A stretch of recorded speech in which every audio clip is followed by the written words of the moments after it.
And for that, I want to talk more about crypto and the rest of the markets. David Stryzewski is with us, CEO of Sound Planning Group. David, good to see you. So it's here, and we got the okay from the SEC. It was certainly long awaited. Everybody was really eagerly awaiting that. We saw a lot of excitement and volatility. In fact, Bitcoin got to 49,335. It looks like 435, 49,435. You think it could be headed to 100,000, but with the halving, that might be possible. Tell us more about that, David. Yeah, that's right, Nicole. And thank you so much for having me on here, as always. As far as Bitcoin goes, it's amazing that we're seeing right now institutional money now getting involved.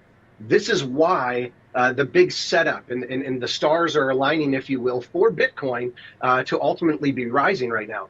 And so, yes, the halving time frame, which is kind of a weird word most people don't understand, is that every 4 years, Bitcoin goes through this time frame where they, cut the amount that they provide for those that solve the equation for mining, the really, really hard math that these big computers do.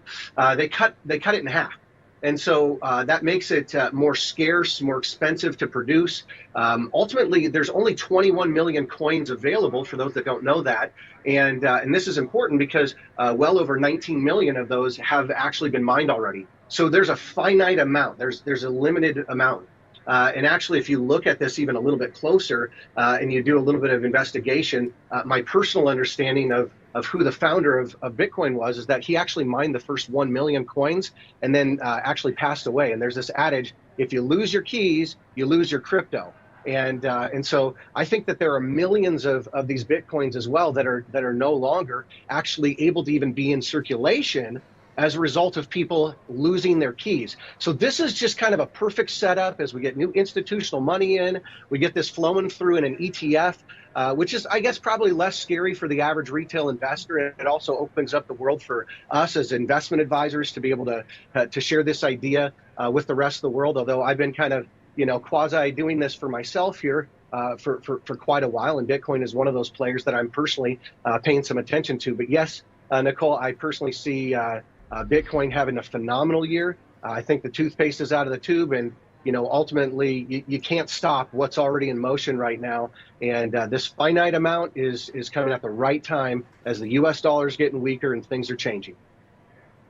Yeah, and look, as you're saying, there is demand for it. We saw all these ETFs come to light yesterday, and there was a lot of excitement because everybody's been waiting for them.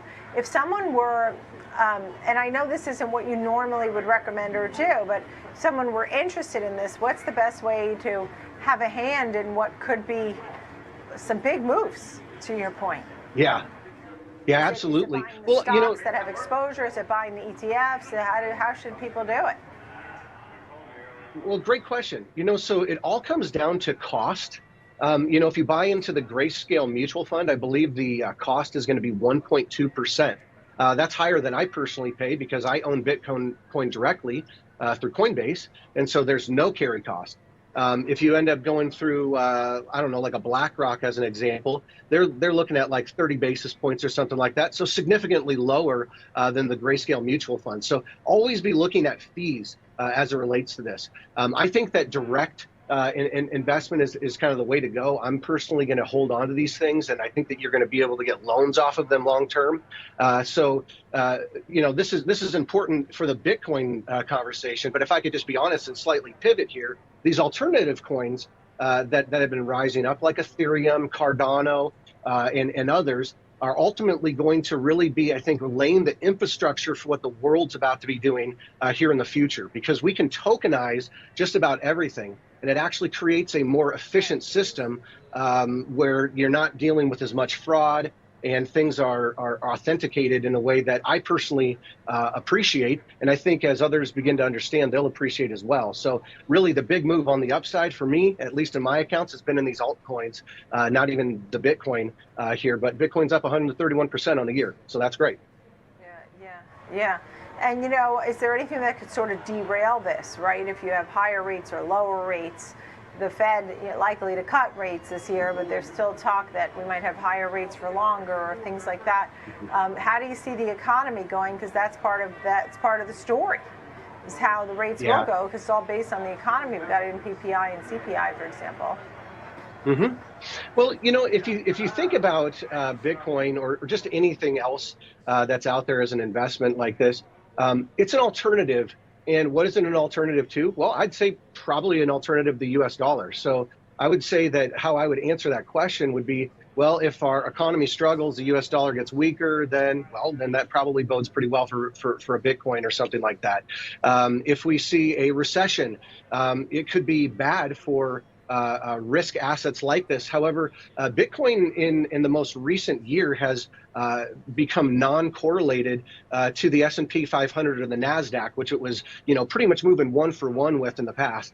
Now it is not as correlated, and so that's a very good diversifier. I don't really think that there's a scenario where this is really going to go down unless somehow there was some massive hack, or somehow there was more intervention from the SEC, or they, kind of reverse take on this. But I guess like I said earlier, the toothpaste is out of the tube, and I think that there is a world right now that is looking at higher inflation relative to what U.S. dollars are valued at and what their currencies are valued at.